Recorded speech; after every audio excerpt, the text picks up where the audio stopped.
News अड्डा में एक बार फिर से आप सभी का स्वागत है। इस वक्त की एक बड़ी खबर जिसे मैं देना चाह रहा था कि आपको आज भाभी की पाठशाला में क्या क्या रहा। जी हाँ, भाभी की पाठशाला में सुनीता केजरीवाल, उनके पाठशाला में आज सभी विधायक और सभी पार्षदों को बुलाया गया था और सभी पार्षदों ने एक साथ एक बारगी से एक स्वर से कहा। क्या कहा? जी हाँ,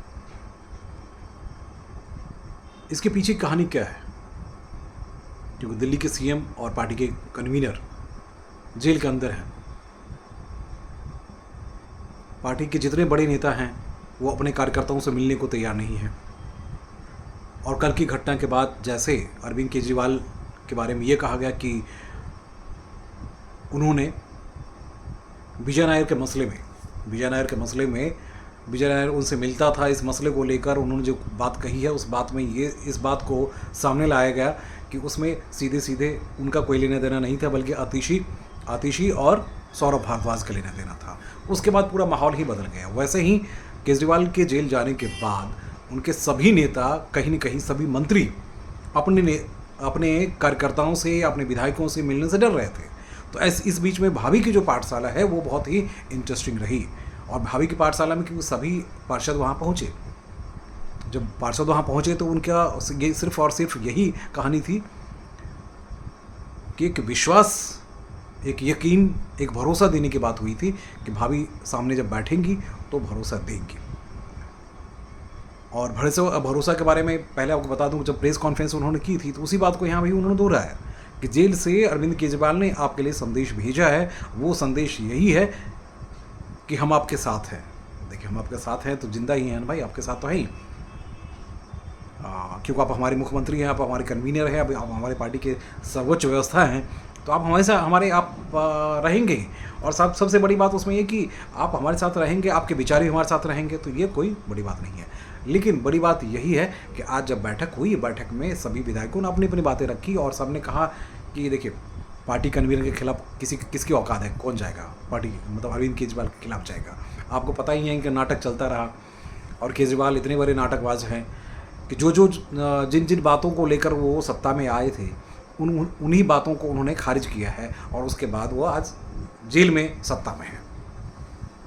कहना मैं क्या चाह रहा था? कहना ये चाह रहा था कि आज जब पार्टी मुख्यमंत्री आवास पे सभी पार्षदों को बुलाया गया, विधायकों को बुलाया गया, तो सिर्फ और सिर्फ एक ही संदेश देने की कोशिश की गई कि देखिए, केजरीवाल अंदर जा चुके हैं, अब मैं मतलब सुनीता भाभी दूसरी केजरीवाल के तौर पे सामने आई है। यस, जो समझने की बात है, जो देखने की बात है, जिसे समझने की आपको यानी आम जनता को ज़रूरत है। सारे के सारे प्लेटफॉर्म खाली हो गए।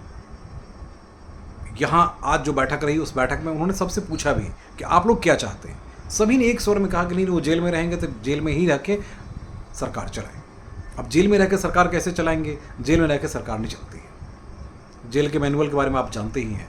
चाहे जितने भी कलाकार, जितने भी ज्ञानी, जितने भी महापुरुष आपको बयान जारी कर रहे हैं, अभी मैं कुछ देर बाद में आपको इसी मसले पे आपको बताऊंगा कि जेल में क्या क्या होता है और अरविंद केजरीवाल के साथ क्या क्या हुआ होगा, तो वो भी मैं आपको बताऊंगा। लेकिन आज जो बैठक हुई, उस बैठक में एक बात साफ है कि केजरीवाल के जाने के बाद दूसरे नेता या दूसरी नेत्री जो बड़ी बगुला दृष्टि से सीएम की कुर्सी पे नज़र लगाई हुई थी, उनकी नज़र जो है, उसकी नज़र में कुछ न कुछ बालू डाल दिया गया। और ये कहिए कि आज सुनीता जी ने सबको बुलाया और सबको बुला के सबसे सहमति ली कि भैया आप सहमत हैं तो हम केजरीवाल जी को अंदर में मैसेज देंगे कि भैया सभी विधायक, सभी निगम पार्षद हमारे साथ हैं और एक स्वर से कह रहे हैं कि आप जेल में ही रहिए और वहीं से सत्ता चलाइए।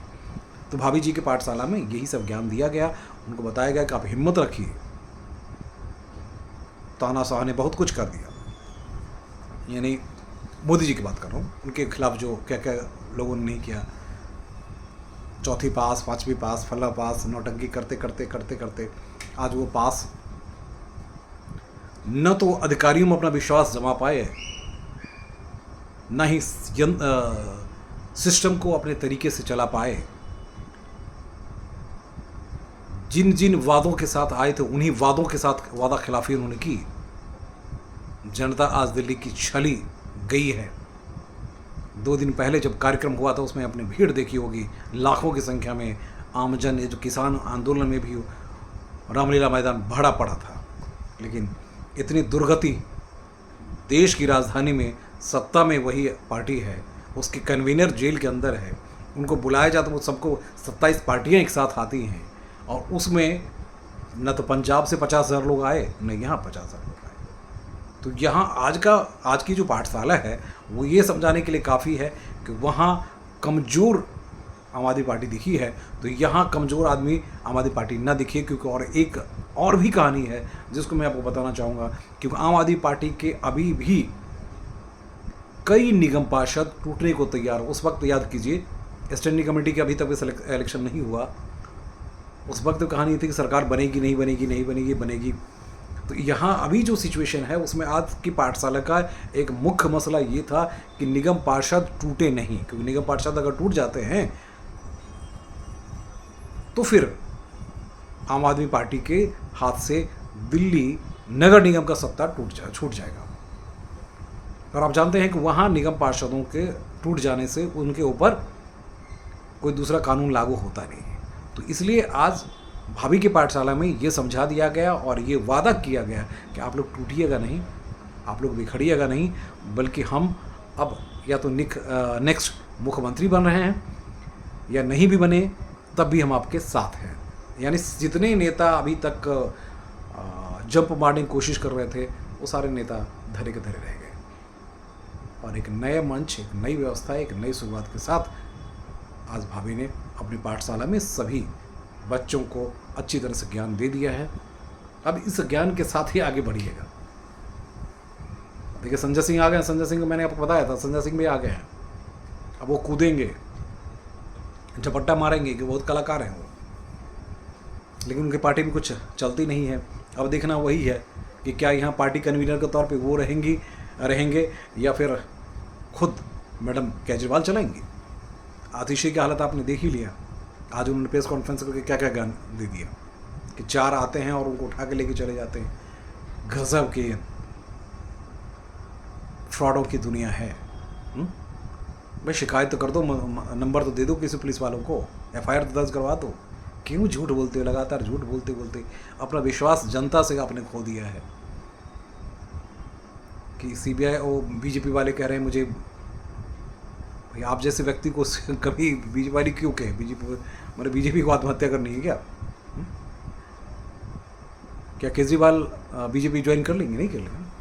तो आप क्या BJP ज्वाइन करेंगे? नहीं करेंगे। तो आपको और सौरभालू क्यों कहे कि आप बैल मुझे मार? तो ऐसी खिचड़ी पकने लगी है आम आदमी पार्टी में, जिसको संभालने के लिए ही आज की पाठशाला हुई थी। और पाठशाला में बहुत अच्छी बात रही और एक स्वर से कहा गया कि मुख्यमंत्री हमारे जेल के अंदर ही रहें, उसके बाद सब हम देख लेंगे। लेकिन अभी ये राह कठिन है, क्योंकि लोकसभा चुनाव है। लोकसभा चुनाव में जो पार्टी की स्थिति है, कुछ कैंडिडेट्स को, 1-2 कैंडिडेट्स को देखिए, उसके बाद तो सबकी कहानी जियो को त्यो धरी की धरी पड़ी रह गई है।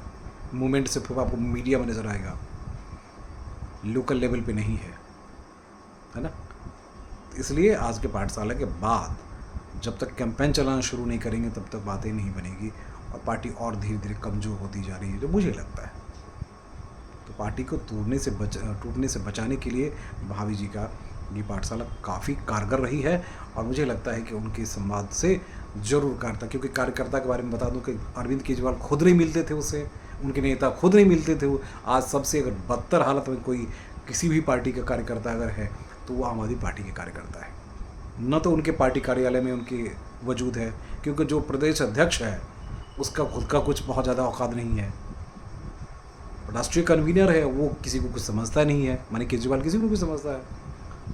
मंत्री डर के मारे उनकी हालत ख़राब है ना। तो ऐसे में इस वक्त भाभी जी कमान संभाल लिए तो पार्टी के लिए एक अच्छा संकेत मान के चलिए। और लोकसभा चुनाव है, लोकसभा चुनाव में शायद एकजुटता देखने को मिले, क्योंकि अब घर घर दौड़ना पड़ेगा, सिंपैथी बटोरने के लिए और तमाम सारी बातें जो अपने वादे किए हैं क्या उसमें जुड़ पाएंगे, जोड़ पाएंगे, ये कहना मुश्किल है। नमस्कार।